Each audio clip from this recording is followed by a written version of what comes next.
मला असं वाटतं की म्हणजे मी ते सुप्रीम कोर्टाच्या सगळे चाललेले वाचत असते, तर त्याच्यात गमती जमती पण खूप होत असतात. म्हणजे कालच मी कुठेतरी वाचलं की तारीख मागितली जात होती, जज म्हणत होते अरे हनुमानजीचा वार नको, हे नको वगैरे. तशा गमती जमती तुमच्याही समोर झाल्या असतील ना? गमतीदार वकील असतील, आणखीन काही असेल, त्या आठवतात? नाही नाही, अशा तर खूप होतात. अशा ॲट मला पटकन सांगता नाही येणार.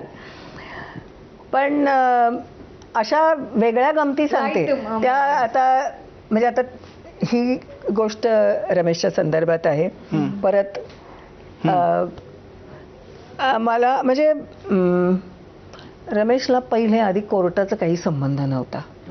आमच्याकडे सगळं कलाकाराचं वातावरण, गाण्याचे सूर असायचे, अण्णा रमेश काम करणं, ते सगळं. आता हा मी जज झाले, त्याला तितपत वकिली हे माहिती होतं. 2 वेळा असं झालं की तो पहिल्यांदा मी वकिली जेव्हा सुरू करायचं तेव्हा मी फॅमिली कोर्टात सॅटर्डे संडे करायचे.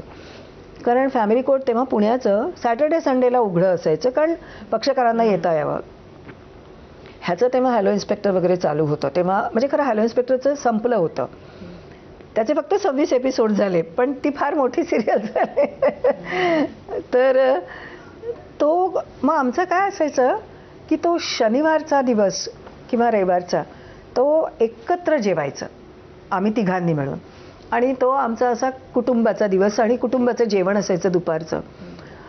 पण मी आपली नेहमी कायम म्हणायचं की ठीक आहे मी 12:30पर्यंत येते. 12:30 झाले, 1 झाला, मी येईच ना. मग तो शेवटी ते 2 जण गाडी घेऊन आले आणि त्या अलका टॉकीजच्या तिथे, तेव्हा ते तिथे होतं फॅमिली कोर्ट, तिथे थांबले खाली गाडी. काही दिसे ना, हे बघतायत आम्ही बाहेर. मग तो हर्षला म्हणाला की अरे मी जाऊन येतो वरती, आईला शोधून येतो कुठे ती. तेव्हा काही फोन बिन नव्हते, काहीच नाही. काहीतरी 87 वगैरे अशी काहीतरी 88 अशी काहीतरी गोष्ट असेल ती, 88-89. मग तो मला बघायला वरती आला आणि मग वरती आला तेव्हा त्याला माझं संपवलं होतं काम, उशीरपर्यंत चालू होतं एव्हिडन्स. आणि मी निघाले आणि मी निघाल्यावरती आम्ही 2 जण मग त्या लिफ्टनी खाली आलो आणि मग आम्ही आपल्या घरी गेलो. मंगळवारी माझी मैत्रीण मला जी वकील होती ती भेटायला आली आणि ती चांगली मैत्रीण, ती मला हसत हसत म्हणाली, मृदुला तुला माहिती का मला 2-3 लोकांनी काय सांगितलं? म्हटलं काय? तर म्हणे अगं अशी चर्चा चालू आहे की रमेश भाटकर आता घटस्फोट घेत आहेत. याला कारण, आणि ते असंही सांगतायत की त्यांची जी वकील आहे ती एक बाई आहे, त्यांना पाहिलं आम्ही फॅमिली कोर्टमध्ये.